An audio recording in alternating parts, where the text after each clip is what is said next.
रहे हैं आप और मैं हूं प्रिया राजपूत। आज इस सेगमेंट में हम बात करेंगे सबसे पहले टूरिज्म की और ये भी जानेंगे कि टूरिज्म को लेके और कौन सी मुश्किल है जो कि कोरोना महामारी के बीच और बढ़ती गई। पर इससे पहले हम शुरुआत सीधे करेंगे बड़ी खबर से जो कि सीधे बारामूला से आ रही है।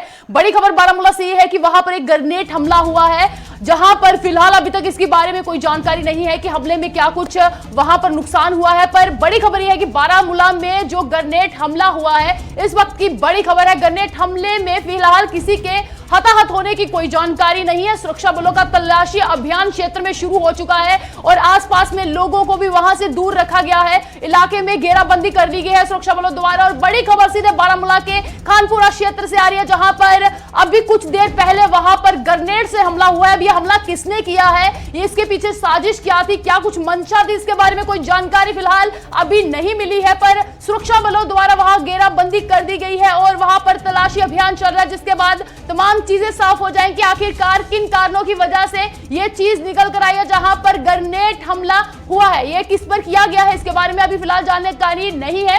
सिर्फ जानकारी इतनी है कि ग्रेनेड हमला बारामूला के खानपुरा क्षेत्र में हुआ है। सुरक्षा बलों की टीम वहां पर पहुंच चुकी है। संयुक्त टीम पहुंचने के बाद इलाके की घेराबंदी कर दी गई है और आसपास के क्षेत्र में भी जो है सर्च ऑपरेशन शुरू हो गया है। अब इसमें सबसे बड़ी बात यह देखने वाली होगी कि आखिरकार ये जो हमला है वो आतंकियों द्वारा किया गया था या फिर किसकी ओर से ये हमला हुआ है, इसके बारे में भी जानकारी फिलहाल इन्वेस्टिगेशन में पता चलेगी। फिलहाल अभी इतनी ही जानकारी है कि वहां पर हमला होने के बाद इलाके में काफी डर का माहौल है। आसपास के जो लोग हैं उनको वहां से सुरक्षित जो है वो जगहों पर भेजा गया है, क्योंकि जो बारामूला का क्षेत्र है, फिलहाल आज दिन में वहां से एक और खबर निकल कर आई थी, जहां पर 45 साल की महिला की मृत्यु के बाद हलचल होते हुए दिखी थी। एक बार फिर से बारामूला से खबर आ रही है, जहां पर ग्रेनेड हमले के बाद इलाके में सनसनी का माहौल जो है वो हो चुका है और आसपास के लोग भी काफी डरे हुए हैं, क्योंकि लगातार जिस तरह से ग्रेनेड हमले हो या आईईडी की बात हो या बम धमाके हो, ये तमाम चीजें जम्मू कश्मीर में होते हुए आम लोग भी काफी दहशत में होते हैं, डर में होते हैं। फिलहाल ये सर्च ऑपरेशन जिस तरह से इलाके में चल रहा है, इलाके में सर्च ऑपरेशन के बाद और चीजें साफ हो जाएंगी कि आखिरकार किन कारणों की वजह से इतनी बड़ी वारदात हुई है। क्या यह सेना पर जो था यह हमला किया गया था या आम नागरिकों पर यह हमला हुआ था, इसके बारे में फिलहाल कुछ देर बाद तमाम जो चीजें हैं वो मिलेंगी, जानकारी मिलेगी। पर पुख्ता जानकारी बस इतनी है कि बारामूला में ग्रेनेड हमले के बाद वहां के आसपास के लोग काफी डर में हैं और सुरक्षा की संयुक्त टीम वहां पर पहुंच चुकी है, जहां पर सुरक्षा बलों द्वारा तलाशी अभियान चल रहा है। तलाशी अभियान के बाद जो चीजें साफ होते हुए नजर आएंगी।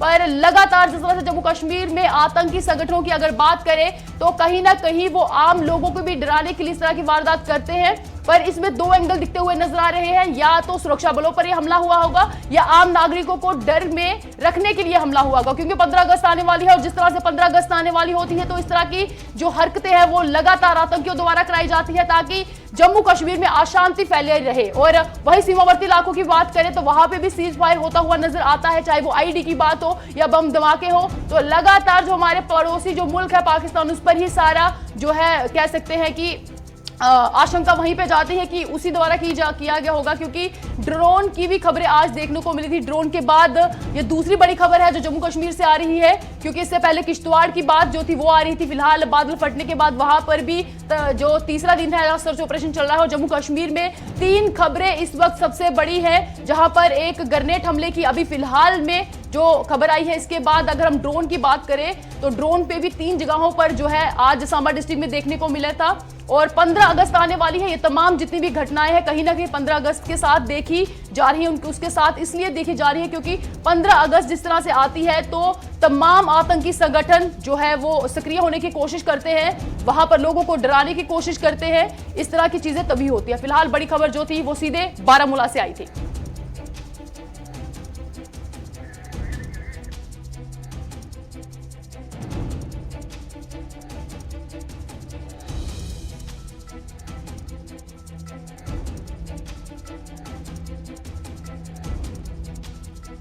इसके बारे में और पुख्ता जानकारी जो है कुछ देर बाद आएगी, जिसके बाद और चीजें साफ होते हुए नजर आएंगी कि आखिरकार ये वारदात किन लोगों द्वारा की गई है, क्या आतंकी संगठनों द्वारा की गई है या फिर आम लोगों को डराने के लिए तमाम चीजें हुई थी।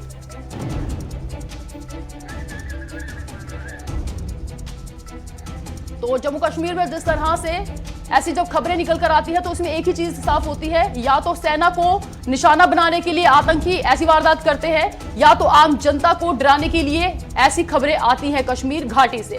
तो एक बार फिर से कश्मीर घाटी की ये खबर थी, जहां पर बारामूला डिस्ट्रिक्ट से ग्रेनेड हमले के बाद फिलहाल वहां पर संयुक्त टीम जो है वो पहुंच चुकी है और ऑपरेशन वहां पर सच चल रहा है। चलिए इस पर तमाम जानकारी इरशाद से लेंगे। इरशाद बताएगा कि जिस तरह से बारामूला में ग्रेनेड हमला हुआ है, क्या कुछ ग्राउंड रिपोर्ट है, क्या किसी के हताहत होने की कोई खबर आई है, और सच ऑपरेशन चल रहा है, किन किन टीमों की वजह से, पूरा अपडेट बताइएगा, क्या कुछ खबर है।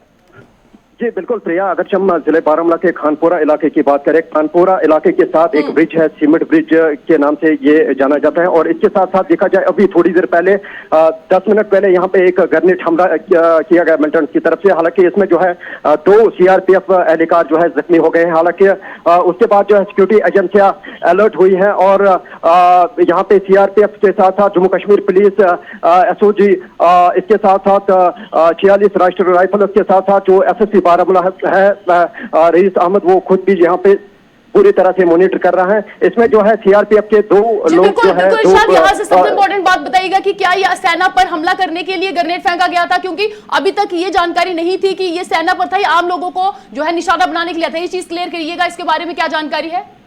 जी बिल्कुल प्रिया, अगर हम इस इलाके की बात करें, यहाँ पे हर हमेशा नाका रहता है, चाहे हम सीआरपीएफ की बात करें या एसओजी या जम्मू कश्मीर पुलिस की बात करें, यहाँ पे हर हमेशा नाका रहता है। अभी थोड़ी देर पहले इस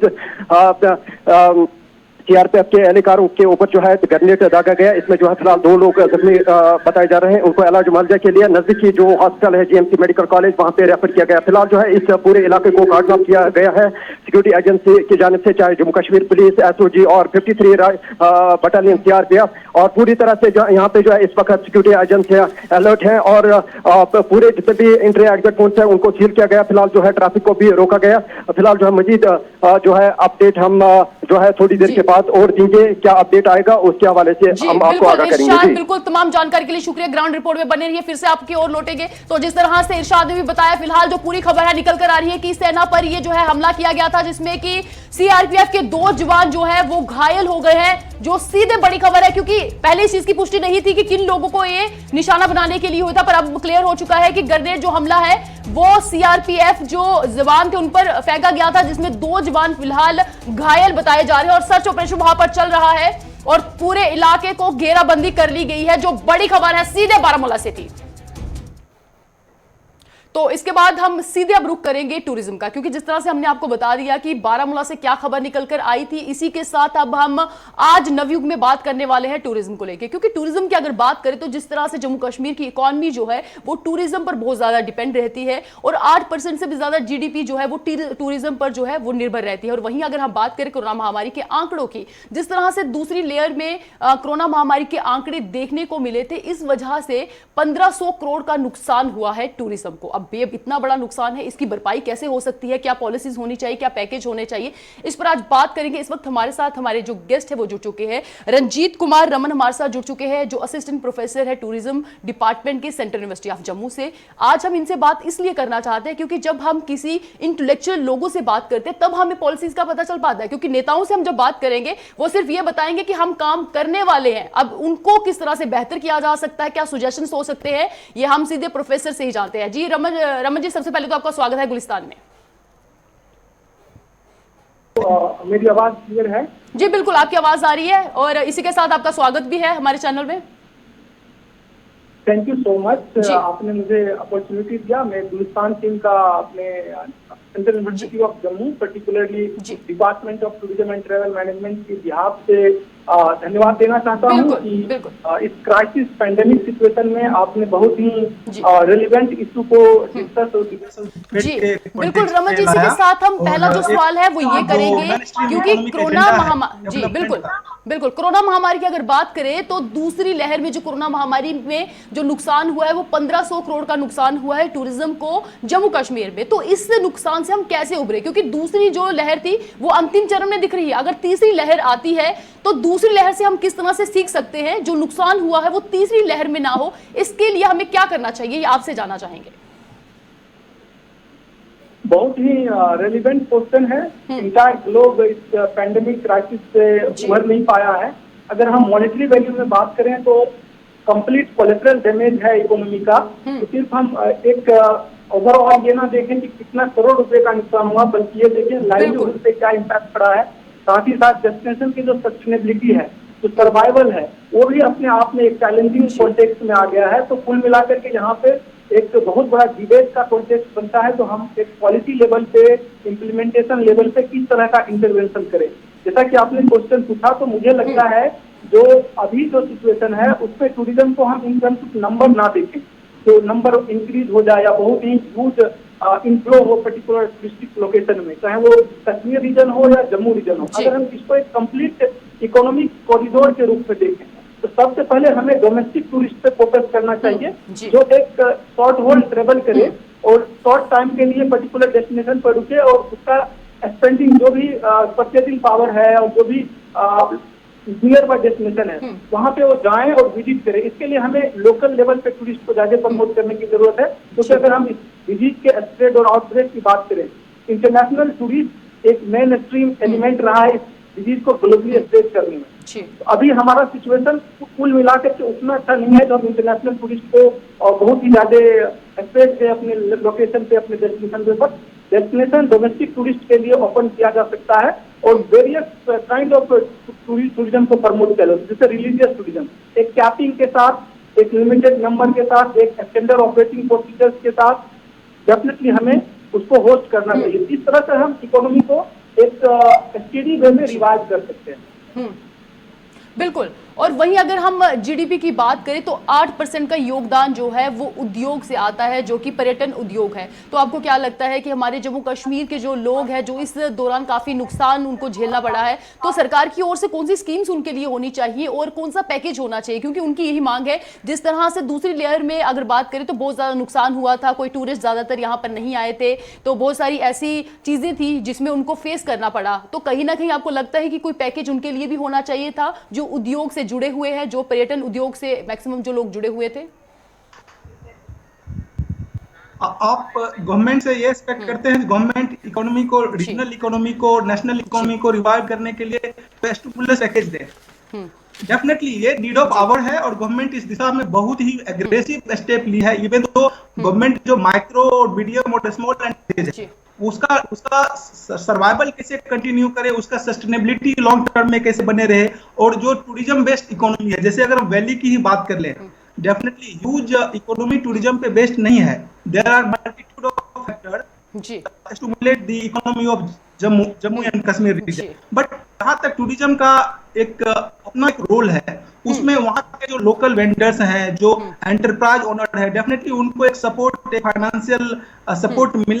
इसके बियॉन्ड मैं बात करूंगा, चूंकि आप मुझे सिर्फ इस कॉन्टेक्स्ट में मेरा विचार नहीं रखें कि हम गवर्नमेंट पे पूरा ब्लेम करें। गवर्नमेंट कितना हद तक पैकेज दे सकती है, कितना रिवाइवल, डेस्टिनेशन के रिवाइवल के लिए कितना काम, रेदर मैं यहाँ पे ये जो माइक्रो एंटरप्राइज ओनर है उनको एक स्टेप फर्दर जाकर के इकोनॉमी को रिवाइव करने के लिए अपने लेवल पे स्टेप लेना चाहिए। इससे क्या होगा, जो एक पॉजिटिविटी डेवलप होगा कंप्लीट इकोनॉमी कॉरिडोर में, और लोग अपने आप बिजनेस में तो सर्वाइवल और स्ट्रगल दोनों एक साथ चलता है। ये इम्पैक्ट है तो सबसे, अगर हम इसको बोले जो गवर्नमेंट को स्टिमुलस पैकेज दे, या गवर्नमेंट सभी तरह के इंडस्ट्री, जो भी इकोनॉमी का डिफरेंट सेक्टर है, एग्रीकल्चर सेक्टर है या मैन्युफैक्चरिंग सेक्टर है या सर्विस सेक्टर है और पर्टिकुलरली टूरिज्म सेक्टर है, अगर हम इसकी बात करें, इसके रिवाइवल की बात करें, तो गवर्नमेंट पॉलिसी इंटरवेंशन कर रही है, बट उस पॉलिसी इंटरवेंशन का जो रियल बेनिफिशियरीज है वो लोकल कम्युनिटी है और जो लोकल एंटरप्राइज ओनर है, उन्हें उस बेनिफिट का लाभ उठाना चाहिए। और इकोनॉमी में एक वाइब्रेंसी क्रिएट करने के लिए एक हॉलिस्टिक वे में, एक ज्वाइंट वे में, कलेक्टिव वे में, कोलैबोरेटिव वे में काम करना चाहिए। तो दैट गवर्नमेंट जो भी इनिशिएटिव अभी तक ली है, जहाँ तक प्रेजेंट कॉन्टेक्स्ट में जेएनके के रिवाइवल का सवाल है, तो मुझे लगता है जो tourism is going to be one of the biggest developmental tool.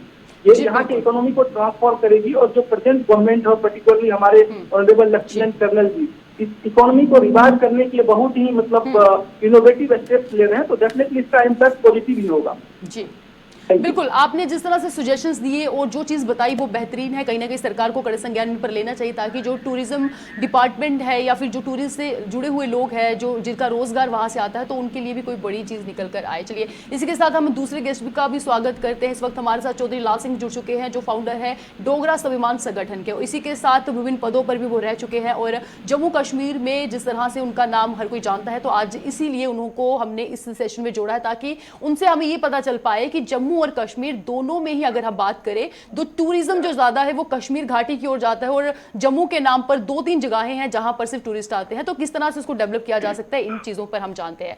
तो चौधरी लाल सिंह का तो सबसे पहले हम स्वागत करेंगे गुलिस्तान चैनल में। हाँ, शुक्रिया, मेहरबानी जी। आपकी। और आ नहीं रहा वीडियो, ना आपको देख पा रहे हैं ना किसी को सुन पा रहे हैं। चलिए, आपको जनता आपकी आवाज सुन रही है, आपकी आवाज में इतना दम है कि शायद आवाज से उनको पता चल जाएगा। चौधरी लाल सिंह हमारे साथ हैं। जी बिल्कुल। चौधरी जी, आपसे पहला जो हमारा सवाल वही रहेगा कि जिस तरह से टूरिज्म की बात अगर हम करें तो ज्यादातर जो टूरिस्ट हैं, चाहे वो दिल्ली से हो, गुजरात से हो, यूपी से, कहीं से भी जाते हैं, वो कश्मीर घाटी का रुख ज्यादा करते हैं। और जम्मू संभाग में वैष्णो माता हो या पटनी टॉप हो, ये 3-4 जगहें ऐसी जहां पर ज्यादा जाते हैं लोग और बाकी जगहों के बारे में ज्यादा लोगों को इन्फॉर्मेशन नहीं होती है। तो आपको क्या लगता है कि ऐसी कौन सी कमी रह गई है जो टूरिस्ट है वो कश्मीर तो जाते हैं पर जम्मू संभाग के नाम पर सिर्फ 2-3 जगह ही रह चुकी हैं? एक्चुअल में क्या है कि जहां एक बेईमानी हुई है आफ्टर 47 यू नो बेटर जी, कि जम्मू के इन्होंने टूरिस्ट प्लेस बनने नहीं दिया। ये बड़े बेईमान लोग हैं, आप बेहतर जानते हैं। भद्रवाह, किश्तवाड़, डोडा, आपका सुरजनदार, सोईदार, सब्जीदार, आप कभी पदरी टाप, पतरी टाप, आप कभी इन इलाकों में आप कभी घूमो, पुंछ के, रजौरी के, किश्तवाड़, भद्रवाह के, बसोली, पानी, बिलावर के, तो मैं नहीं समझता यू नो बेटर कि हमारा फॉरेस्ट भी ज्यादा, जिस जगह फॉरेस्ट है वहाँ ग्रीनरी होगी। आपको पता देवदार सिर्फ जम्मू में होता, कश्मीर में नहीं होता। और जितना पानी जम्मू में है इतना कश्मीर में नहीं है। एक ही जेल में जो घूमता है उधर सारा उड़ी तक आके खत्म। यहाँ इतने दरिया हैं, नाले हैं, इतने चश्मे हैं, कभी किसी ने नहीं दिखाए। एक बार पिक्चर बनी थी नूरी, आग लग गई थी और कश्मीर के पॉलिटिशियनों को उन्होंने उसके बाद बैन ही लगा दिया कि जम्मू में कोई भी नहीं जाएगा। ये तो बड़ी लानत है, मैं कह सकता हूँ। और आज देखो तमाशा भी इनकी वजह से बना है। अगर ये टूट फूट हुई है तो इनकी बेवकूफियों से हुई है। इन्होंने गलत किया। लद्दाख इतना टूरिस्ट प्लेस था, जम्मू इतना टूरिस्ट प्लेस था, बड़ा इग्नोर किया। लद्दाख वालों ने जो अपना हिल काउंसिल, दूसरी काउंसिल, तीसरा काम करके अपना काम चला लिया। लेकिन जम्मू के लोग राष्ट्रवादी कैरेक्टर में रहे और मार खाते रहे, और राष्ट्रवादी होना भी चाहिए। लेकिन क्वेश्चन है कि आप हमारी तो अगर वैष्णो देवी माता ना हो, और मैं नहीं समझता कि जितना टूरिस्ट वैष्णो देवी की तरफ जाता है। अभी हम जब मंत्री थे तो मैंने एक जू बना रहा था, जम्बू जू। क्या तकलीफ हुई थी इनको, बंद करके छोड़ दिया इन्होंने। जम्मू में इतना बढ़िया स्कोप था, नहीं होने दिया। 12,000 तो आपको इनके पीछे के कारण क्या लगता है? कारण जानना भी जरूरी है, क्योंकि आप तो कारण बता रहे हैं कि ये कारण था, वो फिर पीछे रीजन तो बताइए कि क्या था। कारण बड़े क्लियर है जी। आप जानते हैं कि जब ये राज्य देश के साथ जुड़ा तो कैसे जुड़ा। इन्होंने हिंदुस्तान का पहला राजा है इस देश का 522 रियासतों में से जो एग्जाइल हुआ था, जिसको बाहर निकाला। आप सोचिए इनको कितनी नफरत थी उनके साथ, और यहाँ के डोगरों के साथ इतनी नफरत थी। हमारा जो एक जिला था रियासी, वो जिला ही खत्म कर दिया था, यू नो बेटर। और इतना बुरा हाल किया, कहाँ टूरिज्म आता है इधर, कहाँ से टूरिस्ट आता। वैष्णो देवी ना होती तो मैं नहीं समझता कि यहाँ टूरिज्म, और जहाँ हमारी मचेल माता है, जहाँ हमारा शिव खोड़ी है, यहाँ हमारा शादरा शरीफ है, ये रिलीजियस टूरिस्ट ही हमारा इतना है कि कश्मीर से मैं समझता हूँ 100% ज्यादा, 200% से ज्यादा आता है। कहाँ कश्मीर में टूरिस्ट कहाँ जाता है, कितना जाता है? वो हर घर में, हर गांव में, हर मोहल्ले में खुशी की बात है कि उन्होंने हर जगह पार्क बनाई है। बिल्कुल बिल्कुल, हर आप जगह चौधरी जी बिल्कुल सही बोल रहे हैं। कहीं ना कहीं आपकी बातों में भी जो है बहुत सारी चीजें ऐसी हैं जिस पर संज्ञान लेने की जरूरत है। और बहुत बहुत शुक्रिया हमारे साथ जुड़ने के लिए, क्योंकि चौधरी लाल सिंह ने तो साफ तौर पे बता दिया कि कौन से ऐसे कारण थे जिन वजह से जो है टूरिज्म जो सेक्टर है वो इतना डेवलप नहीं कर पाया। क्योंकि हम राजनेताओं की बात करें तो उनसे हम पक्ष उनका जान लेते हैं, पर उन पे पॉलिसीज क्या होनी चाहिए, उन पे सजेशंस क्या होने चाहिए, ये हम जो है प्रोफेसर से ही जान पाते हैं। तो फिर से हम रंजीत रमन जी का रुख करते हैं, जहां पर इनसे सजेशन फिर से मांगने की कोशिश रहेगी ताकि सरकार उन सजेशंस को अच्छे से सुने और आने वाले समय पर उन पर संज्ञान ले। तो रमन जी, आपसे फिर से वही हम पूछेंगे कि अब इंपैक्ट जितना पड़ा, जितना नुकसान हुआ वो तो हो चुका, अब उससे हम क्या सीख सकते हैं? क्योंकि सरकार को सीखने की जरूरत है। यहाँ पर जो तबका है, जो गरीब तबका है, जो टूरिज्म पर पूरा डिपेंड रहता है, चाहे वो कश्मीर घाटी की बात करें या फिर हम जम्मू संभाग की भी, अगर वैष्णो माता की बात है, अमरनाथ फिलहाल यात्राएं ज्यादा नहीं हो पाई तो उस पर बहुत ज्यादा निर्भर रहते थे। अब कहीं ना कहीं वो भुखमरी का शिकार होते हुए नजर आ रहे हैं। तो उन लोगों को किस तरह से हम रोजगार भी दें और जो बाहर से लोग यहां पर आए, अगर तीसरी लहर में भी कुछ ऐसी पॉलिसीज होनी चाहिए ताकि रोजगार भी चले और कोरोना महामारी को भी हम कंट्रोल कर पाए। बिल्कुल, एक जो इंटायर पॉलिसी का जो हमें अभी करेक्ट यहाँ पे डिस्कस करना है, डेफिनेटली वो एक अल्टीमेट सोल्यूशन नहीं होगा इस फोरम पे, जो एक एकेडमिक इंसाइट में रखूंगा, बट इसका जो मैं कॉन्टेक्स्ट रखना चाहता हूँ, जो सर ने अभी क्वेश्चन रेज किया, बहुत ही रेलिवेंट क्वेश्चन है और उसके कॉन्टेक्स्ट में ही पॉलिसी को देखना पड़ेगा। जैसे जम्मू और कश्मीर रीजन दोनों की हम अगर बात करें तो आज का जो गवर्नेंस का जो क्लाइमेट है वो कम्प्लीटली डिफरेंट है पिछले वाले से। ठीक है, यहाँ जिस तरह से इंटरवेंशन अभी किया जा रहा है in terms of development of overall region, चाहे वो जम्मू रीजन हो या कश्मीर रीजन हो, ये बहुत ही इंक्लूसिव है, बहुत ही लॉन्ग टर्म ओरिएंटेड है।